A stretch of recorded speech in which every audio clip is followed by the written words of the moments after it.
Hey everyone, in this video we will see how to fix Navien tankless water heater code E003 ignition failure troubleshooting.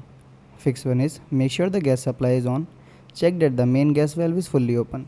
Make sure your home has a gas supply. If you use propane, verify the tank is not empty.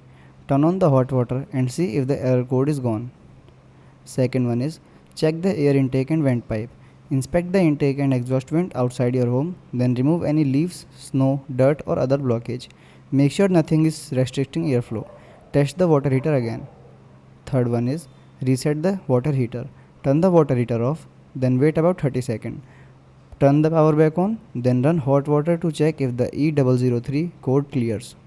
Fourth one is inspect the igniter and flame rod. Turn off the power to the water heater, then look for dirt, damage or loose wire on the igniter and flame rod. Clean or replace damaged part if necessary. Restore power and test the unit. Thanks for watching.